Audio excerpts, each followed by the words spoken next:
So you think that being the Roman governor of Judea sounds cushy, right? Oh, the power, the soldiers, the authority. The iron seal of Rome behind your every word. You command legions. You preside over trials. You speak and men kneel before your greatness. You're not even Jewish. So all of this Passover chaos, not gonna be your problem.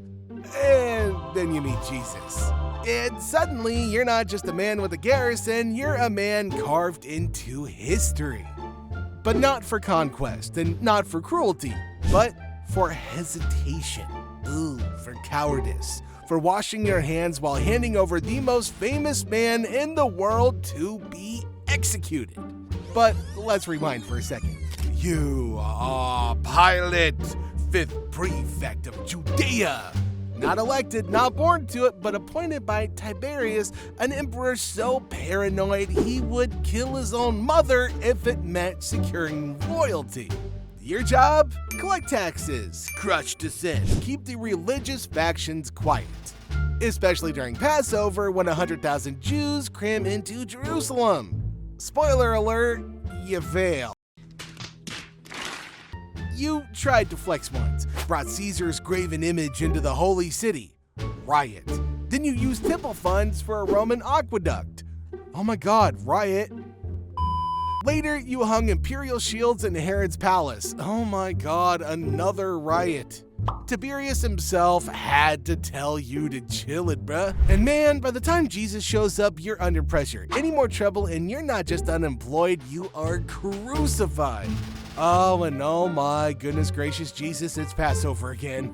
The city is electric, and now the priests are knocking on your palace at dawn, shoving a bound man forward. Oh my god, why you? It is Jesus of frickin' Nazareth. They want him dead, but, sanitized, executed by Roman hands. They say he calls himself king. Treason, right? Your jurisdiction, bro. So you question him, hey, are you king of the Jews? He doesn't beg, he doesn't boast, he says, my kingdom is not of this world. Ooh, classy Jesus. At this point in your career, you've seen rebels, you've seen con men, you've also seen madmen. But this bro is none of these. He talks like a sage, stands like somebody who's seen death and isn't impressed. Hey, this guy might be innocent, but instincts don't count for much in political courts back in the day. So you get the bright idea, hey, let's try a maneuver, a Passover tradition. Let's release a prisoner. I'm thinking Jesus or Barabbas, the violent revolutionary. You expect reason, they roar for the violent revolutionary. And then comes your wife's message. Have nothing to do with that righteous man. I suffered many things in a dream because of him. So now you're thoroughly rattled. She never interferes in court matters, but here she is shaking. So you try a brutal middle ground. Jesus is scourged, crowned with thorns, he's mocked, you present him to the mob, bloodied and broken, behold the man! And they scream louder, crucify him! And you're like, oh, why? What evil has he done other than do something crazy to my wife in a dream? And then the priests are over there like, bruh, he claims to be the son of God.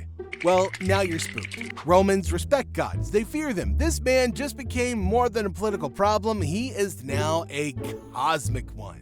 So you pull him aside and you're like, hey, where you from? Like, no, where you really from? Like, what's your race and ethnicity and background, bro? The dude says nothing. You're starting to sweat. Don't you realize I have the power to free you or crucify you, my man? Now the guy looks straight through you.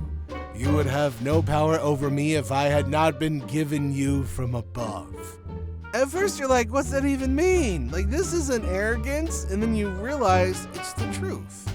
So you try again to release the guy. The crowd plays its final card. If you let him go, then you are no friend of our grand salad, the Caesar. That phrase is a threat. A report to Rome, a career-ending whisper. And when you end a career with Tiberius, you end up 6 feet deep. Oh my, whatever. So you give up, bring out water, publicly wash your hands. I am innocent of this man's blood. But history doesn't fully buy it. You gave the order, you let fear rule out over justice, and then you vanish from scripture. Oh, but legends, they multiply. Some say you were summoned back to Rome, disgraced and executed. Others say that you lost your mind, pacing halls, whispering to shadows. In Ethiopia, they say you repented and found redemption. In medieval France, your corpse was cursed, tossed into rivers, buried and unearthed by storms. They called it the Pilot's Torrent. Still, they say your ghost surfaces to this day, silent, dripping, forever trying to scrub blood off your fingers in water that never cleans. Because guilt sticks. You had power, you had time, you had the truth in front of you, but you tried to stay neutral in a war between heaven and earth.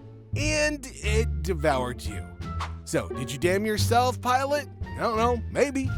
But either way, in the end, my dude, it really sucked to be you.